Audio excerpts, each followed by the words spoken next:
Paz do Senhor, queridos. Feliz em poder estar aqui com os irmãos nesta oportunidade.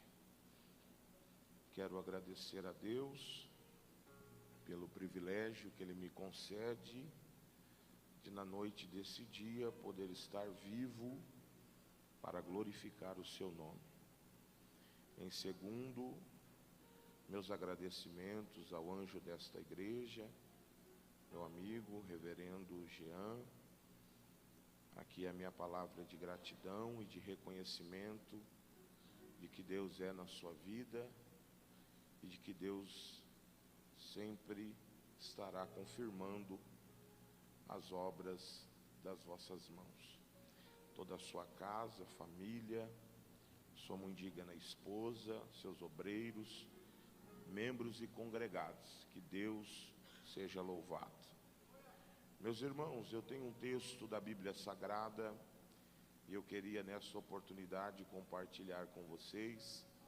Se encontra no livro dos Hebreus, carta aos Hebreus, capítulo de número 10, versículo de número 36.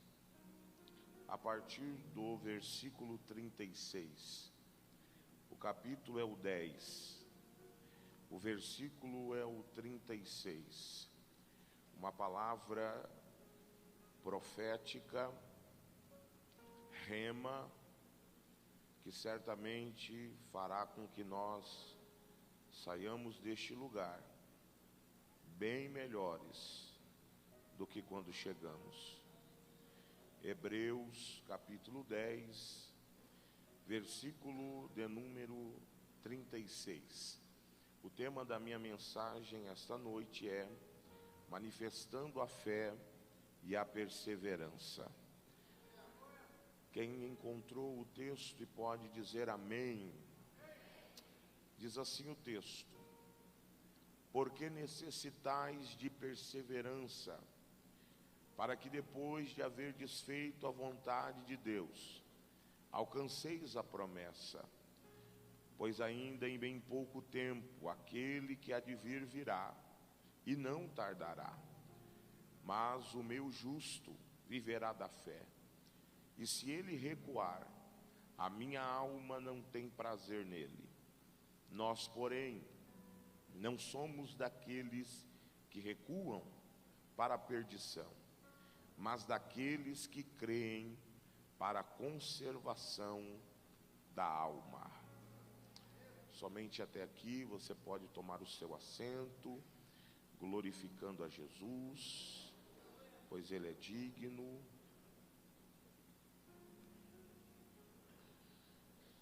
Queridos, o texto que nós, ora, acabamos de ler, merece a nossa preciosa atenção, devido a tudo aquilo que há de bom da parte de Deus para nós esta noite.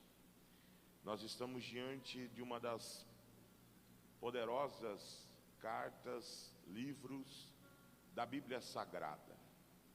Estamos diante da carta aos Hebreus, que até hoje não se sabe o seu escritor, quem foi que escreveu esta carta.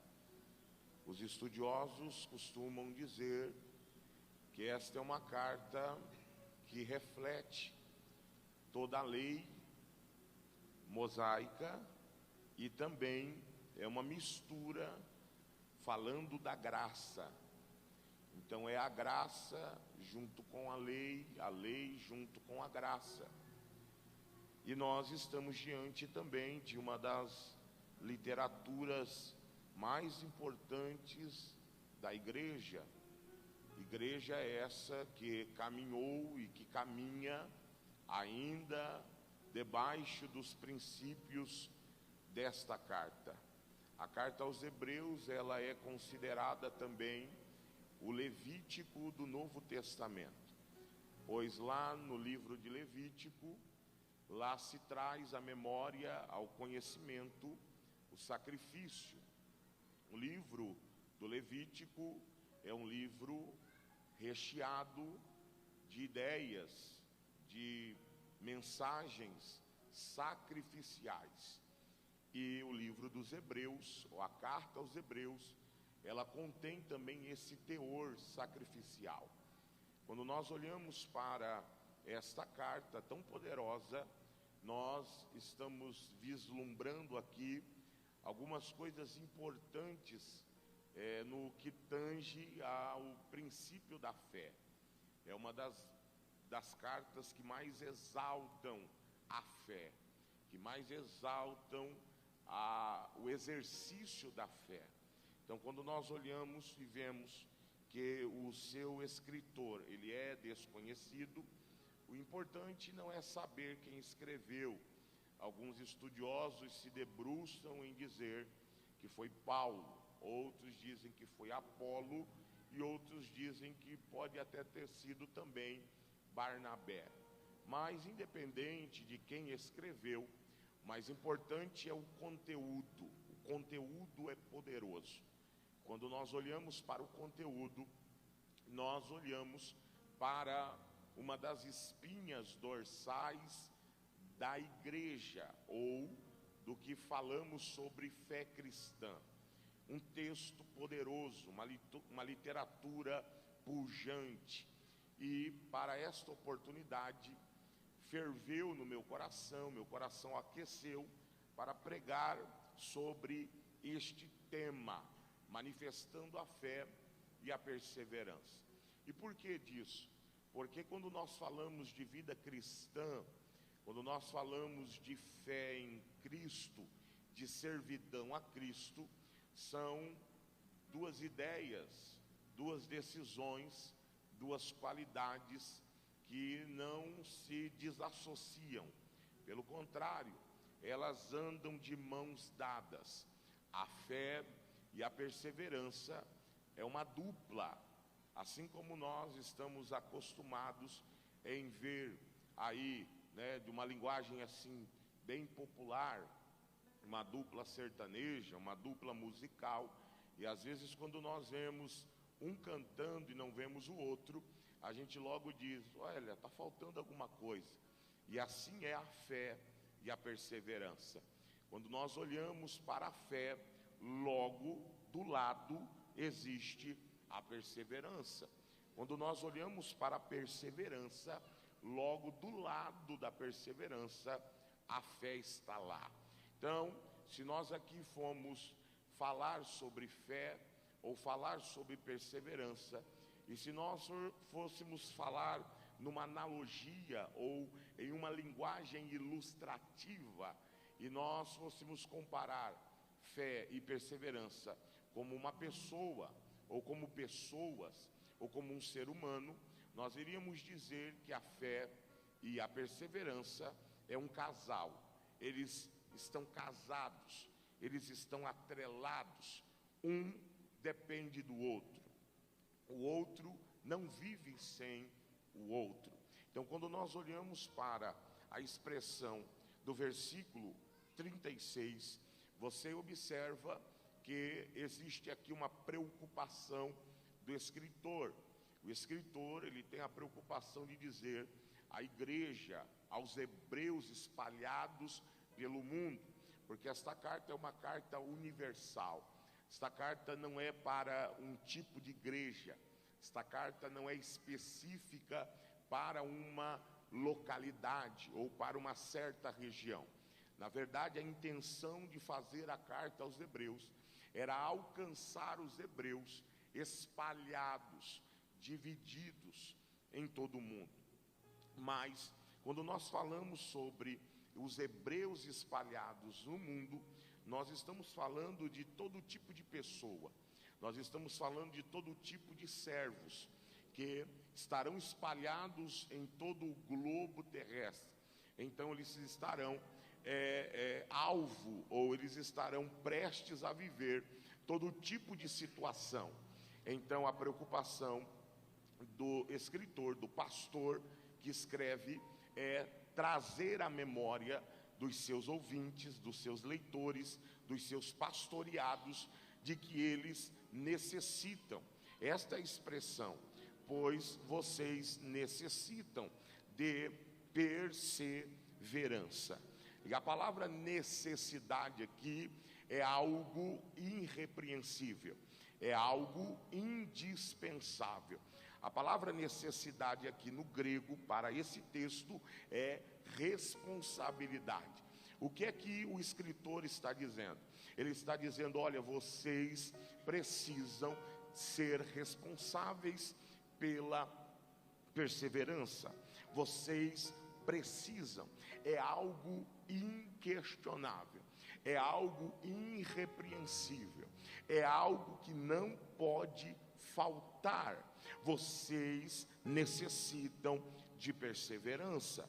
É algo que ele diagnosticou como pastor, como escritor, como alguém preocupado em discipular. Ele está dizendo, vocês precisam. Não é porque vocês querem, é porque vocês precisam. Não é porque é um capricho, é algo que é passageiro. Não é algo que vocês estão pensando, quem sabe, talvez. Não, vocês precisam encarar a perseverança como algo indispensável, porque quando nós falamos de fé, de vida cristã, de servidão, a perseverança tem que estar embutido, incluído, inserido dentro de cada um de nós.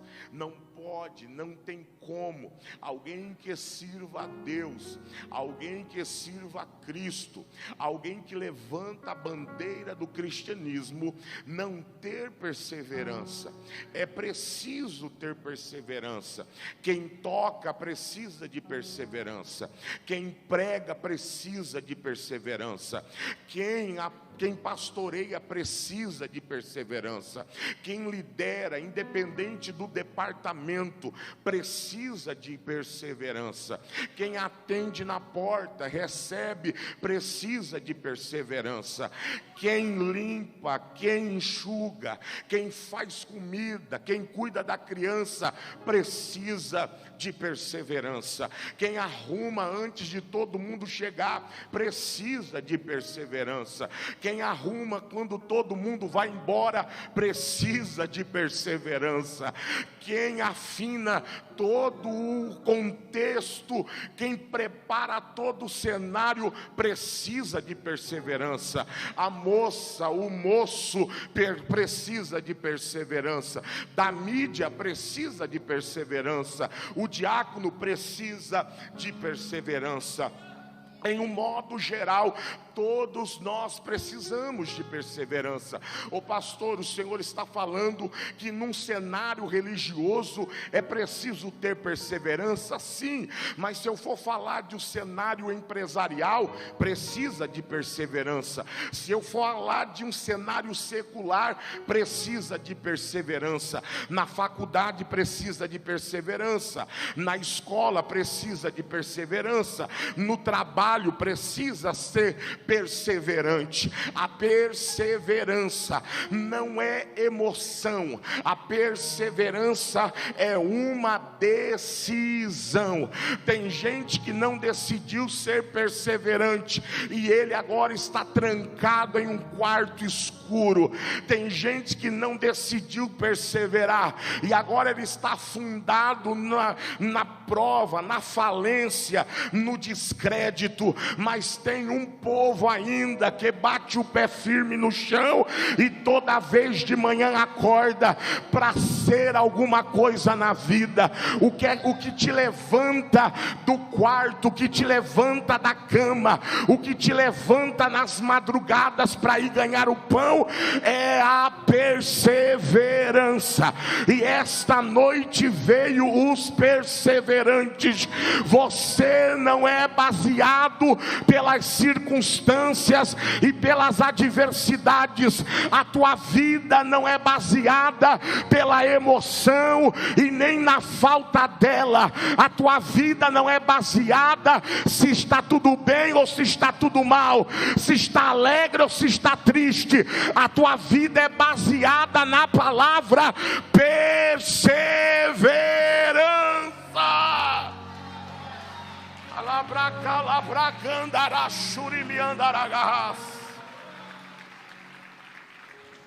Pastor, e o que é perseverança?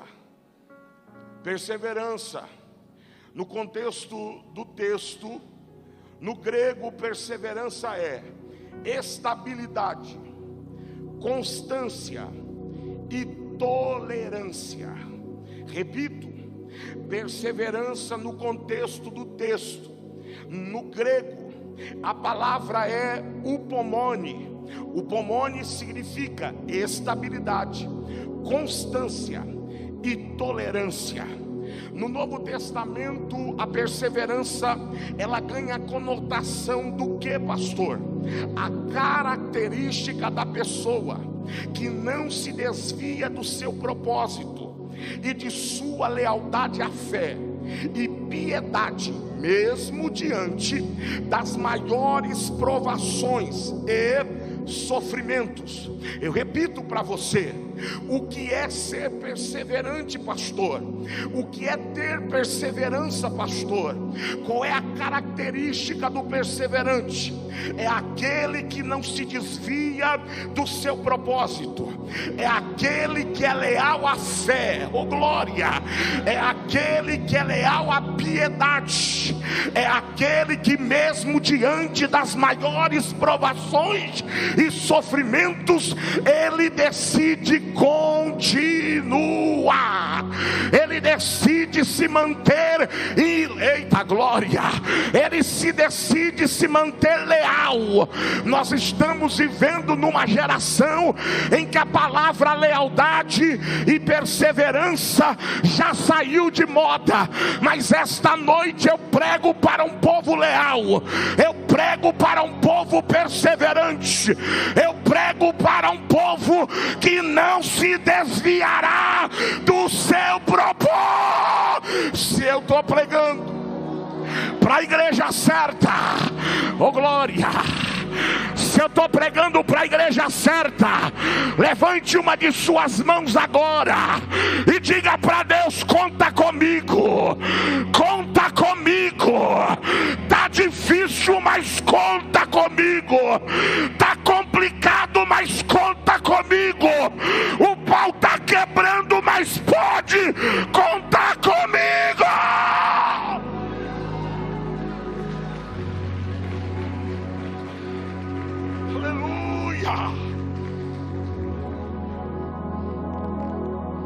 A segunda característica de todo perseverante é aquele que é paciente, sem deixar de ser firme. Paciente, sem deixar de ser firme. Que espera, que persiste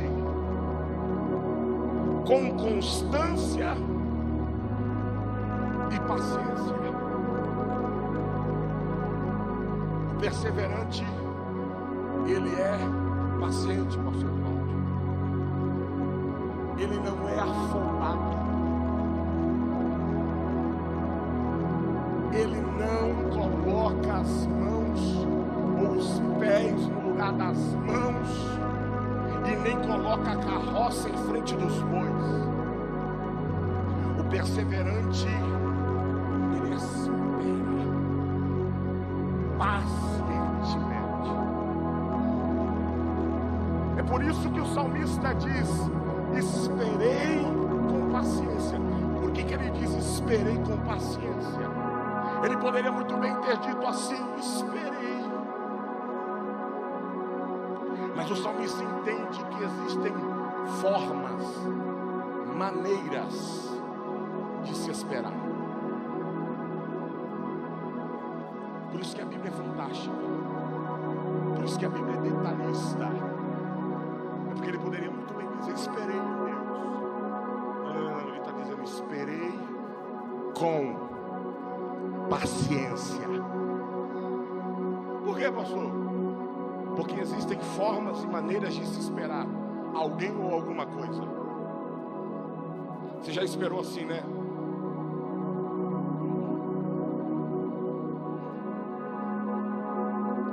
esperou assim, né?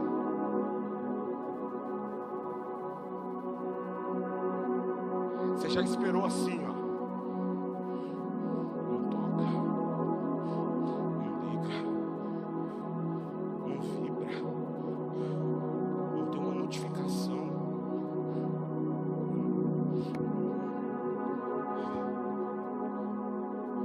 Aí o salmista: esperei com paciência. Eu não esperei afobado. Eu não esperei afoito. Eu não esperei me descabelando. Eu não esperei andando de um lado para o outro, ansioso. Tem gente que espera ansioso. Deixa eu te dizer, ansiedade e espera não combinam. É por isso que ele diz: eu decidi ser paciente. Por quê?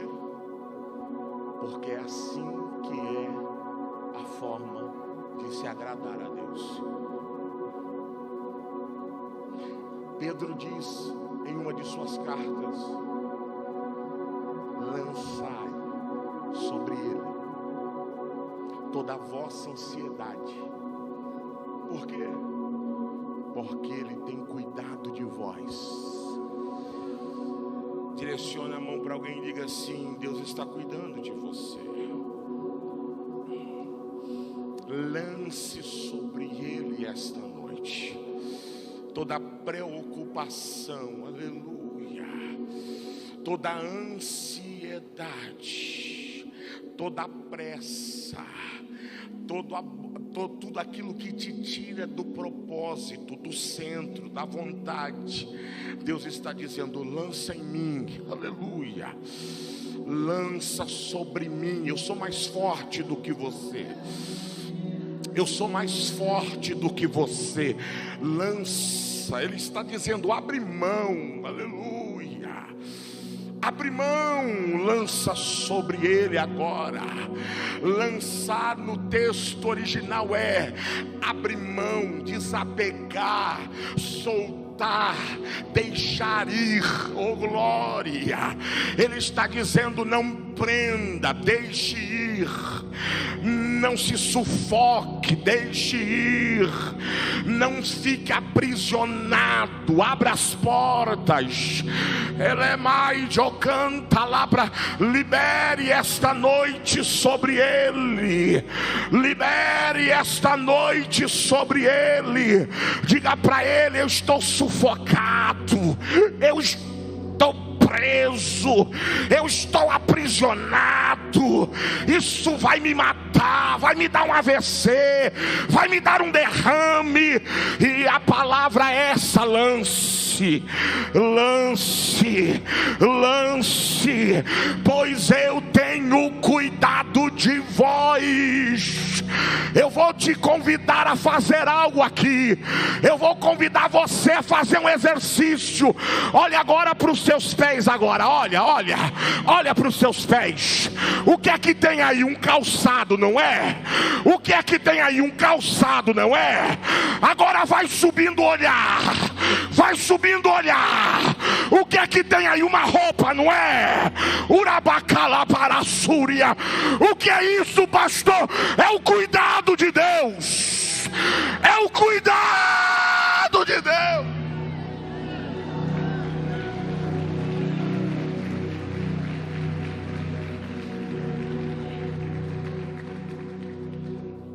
Tem calçado, tem roupa, aleluia, tem arroz, tem feijão.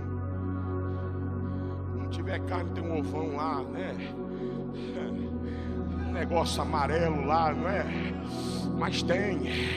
E se não tiver, eu creio na Bíblia, Deus ainda dá ordem aos corvos. Eita, quem crê comigo? Eu ainda creio na Bíblia que Deus ainda prepara a viúva. Eu ainda creio na Bíblia que Deus manda os corvos.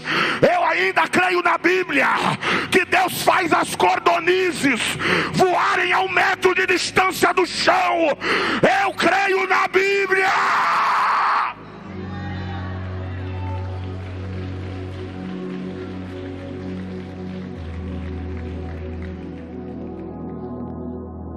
Pastor, e a fé? Fé. O que é fé segundo o contexto do texto?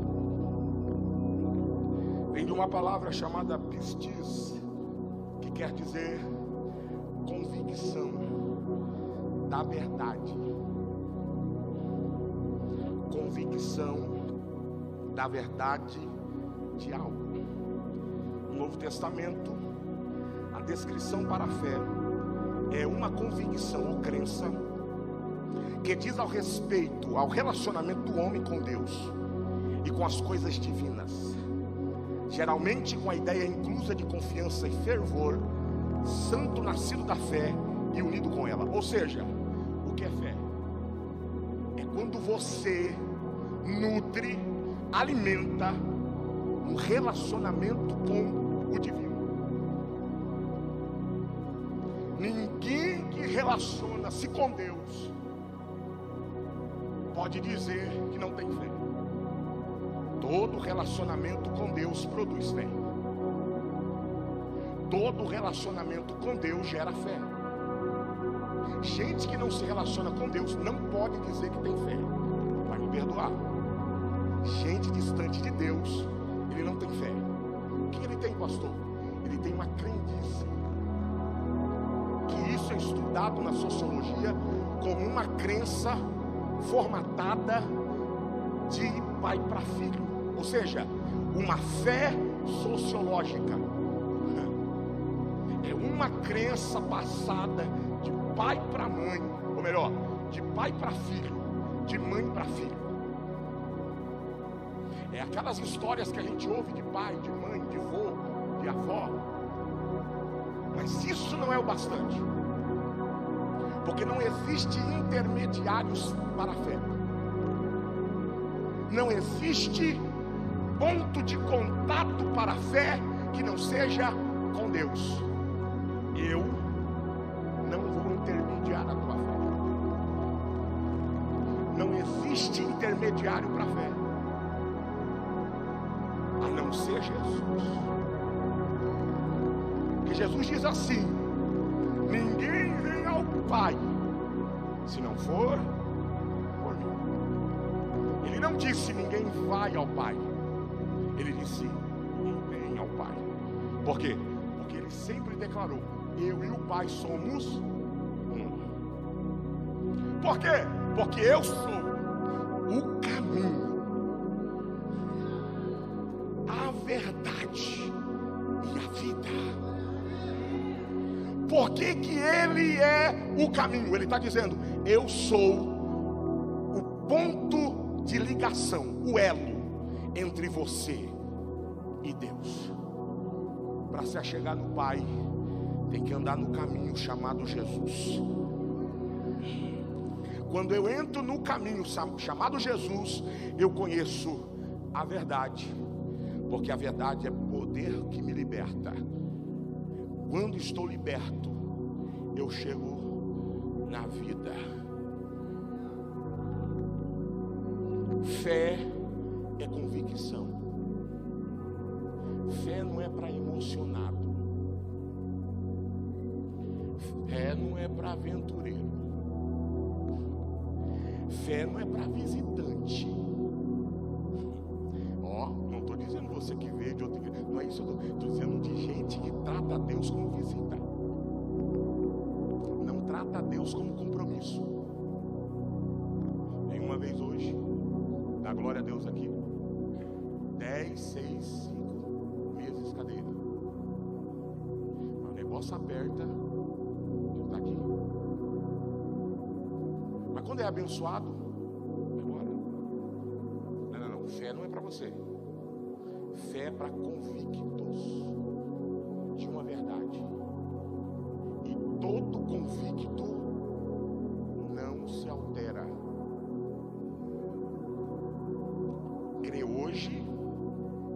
crê amanhã. Ah, mas se o governo mudar, continuo crendo.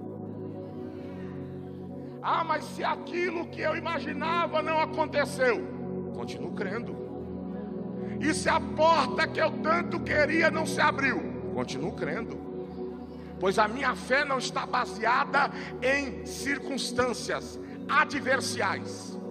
A minha fé não está baseada em emoções. A minha fé não está baseada no governo. A minha fé não está baseada no índice de valores da Bovespa, oh glória. A minha fé não está baseada nas bolsas de valores do mundo. A minha fé não está baseada se chove ou se não chove, se tem sol ou se não tem sol, se está frio ou se está calor. A minha fé é convicção, e todo convicto não se altera. Crê hoje, mas crê amanhã. Crê amanhã, mas crê depois de amanhã. Ele continua crendo, ainda que a porta não se abre. Ele está dizendo: estou crendo. Ele é Deus. Curou hoje, se não curar amanhã não tem importância. Estou aqui. Ele é Deus. Se a porta abrir, Ele é Deus. Se a porta se manter fechada, Ele é Deus. Se alguma coisa acontecer que me deixe abalado ou triste, não tem importância. A minha fé está lá, a minha fé está firme, a minha fé é inabalável. Por quê, pastor?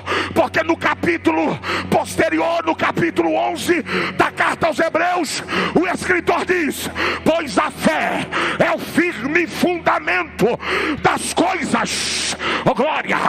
Alguém pode adorar a Deus, porque a fé não é mole, a fé não é frouxa, a fé não é alterável, a fé é firme fundamento, é firme fundamento.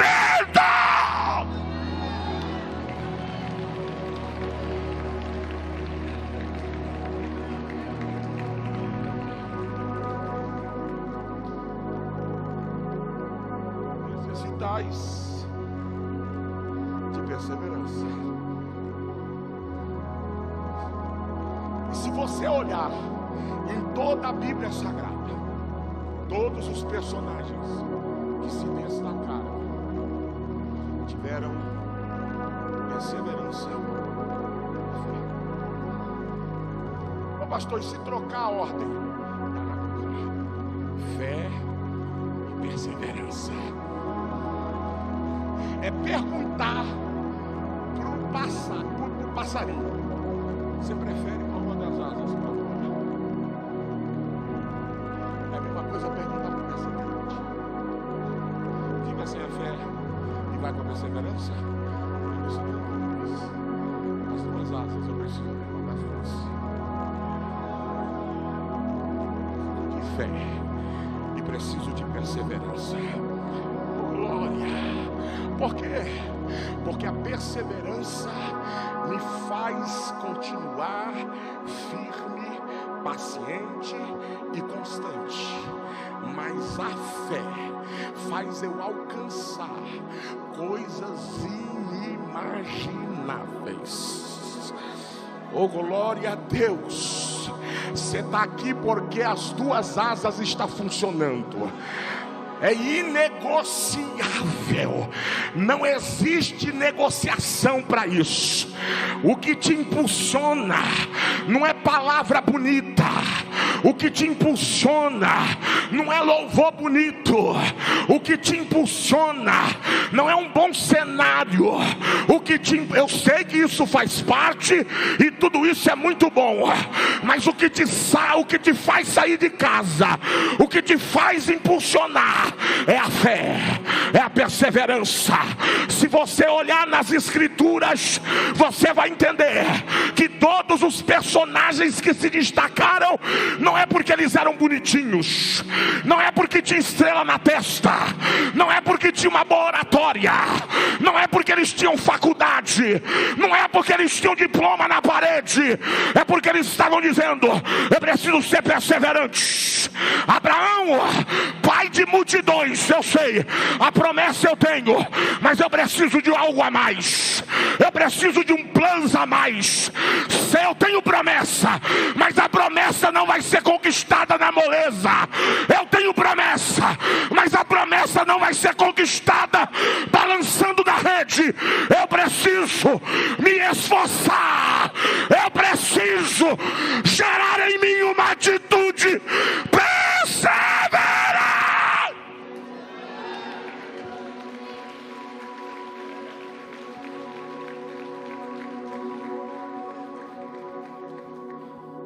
Diga para quem está do seu lado: persevere. Diga para ele: persevere um pouco mais.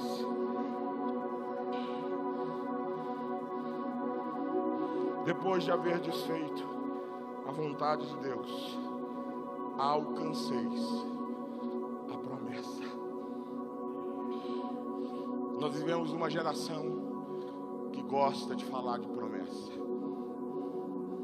que ama de cantar sobre promessa, pregar sobre promessa, mas eles esquecem que existe algumas exigências. Ninguém alcança a promessa de qualquer jeito. Eu sei que tem gente aqui com promessa. Eu sei que tem gente aqui que, se levantar a mão e dizer: pastor, no dedo dos pés e das mãos não dá para contar. Eu sei disso. Mas ninguém alcança a promessa sem esses dois elementos: fé e perseverança. Pastor, por que o tema é manifestando? É porque fé e perseverança só funcionam se você manifestar ela. Como é que um remédio vai dar solução ou efeito quando a pessoa ingere? O que é isso, pastor? É manifestar. Remédios em prateleiras não resolvem. Remédios em prateleiras não surtem efeitos.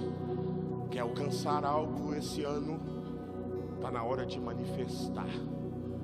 Está na hora de pôr para fora. Pastor, e como é que eu manifesto a fé e a perseverança? Sabe como? Só em momentos difíceis. Só em momentos críticos. Só em momentos de crise. Então, não reclame dessa crise. Não reclame desse problema. Sabe por que o antídoto surgiu? Porque o veneno existiu primeiro. Sabe por que existe cura? Porque a enfermidade existiu primeiro. Sabe por que existe o alívio da dor? Porque a dor manifestou primeiro. Então estas ferramentas só serão produtivas se essa crise te ensinar alguma coisa. Só dá para manifestar fé e perseverança em dias difíceis. Eu quero que você se coloque de pé agora no seu lugar, por favor.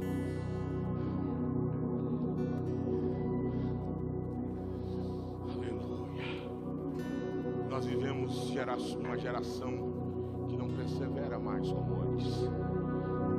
Nós vivemos uma geração em que as pessoas não são mais leais aos seus propósitos. Por qualquer coisa se larga, por qualquer coisa se separa, por qualquer coisa se desassocia do propósito e vai embora. Mas Deus está dizendo: eu só conto com os leais. Eu só abençoo os leais. Oh, aleluia. Tem perseverante aqui dentro dessa casa? Tem? Os leais ainda estão aí, ainda estão. Os que são fiéis ainda estão aí. Porque a fé provém fidelidade. Oh, glória a Deus. A fé gera a fidelidade. E essa noite é noite de alcançar alguma coisa da parte de Deus. Porque o texto é: vocês vão alcançar a promessa. Por quê, pastor? Porque o escritor diz: nós não somos daqueles que recuam. Aleluia. Você não vai recuar, sabe por quê? Porque o que recua, recua para a perdição. Mas aquele que é chamado por Deus, ele não opta em recuar. Ele só tem uma meta, um objetivo: eu vou avançar, eu vou em frente, eu vou continuar, eu vou permanecer. A glória a Deus. Deus não te chamou para retroceder, Deus não te chamou para recuar, Deus te chamou para avançar. E você vai avançar de fé em fé, vai romper de fé em fé, vai perseverar até alcançar a promessa. Recebe a palavra, recebe a palavra, recebe a palavra. Você não vai recuar, você não vai retroceder, você não vai parar. Avance, avance, avance.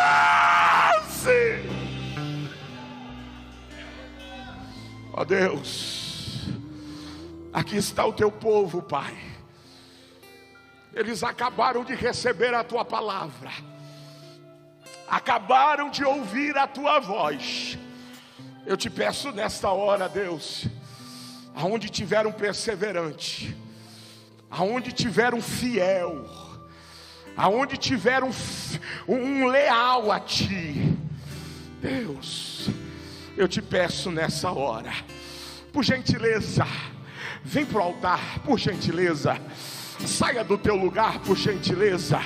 Existe algo aqui no altar, existe uma bênção no altar, existe uma promessa no altar, um propósito no altar, uma vitória. Beleza, recanta lá pra cá, lá pra convacia. Ele não vai te permitir parar, ele está te dando forças hoje. Vai dar certo, vai continuar, vai abrir, vai permanecer, vai, crê nisso, creia nisso, creia nisso. Você não vai recuar, você não vai desistir, não vai desistir da tua casa, não vai desistir da tua família, não vai desistir dos teus sonhos, não vai desistir dos teus projetos. Diga para Deus: conta comigo, conta comigo, conta comigo, eu serei leal ao propósito. Ore, ore, diga isso para Deus: eu não vou se desviar do propósito, conta comigo. Se fizer, Ele é Deus. Se não fizer, Ele é Deus. Se a porta abrir, Ele é Deus. Mas se fechar, continua sendo Deus. Se a doença vier, levanta as mãos o mais alto que você puder. Isso, se renda diante dele. Oh, diga, meu irmão, diga. Ele é Deus. Mas se não der, continua. Vamos orar, vamos orar. Vamos orar aqui nesse louvor. Diga: se não quiser, Ele é Deus. Ele é Deus. Se a porta abrir, Ele é Deus. Mas se deixar, em ti confiarei, em ti entregarei os meus sonhos e descansarei nos seus olhos.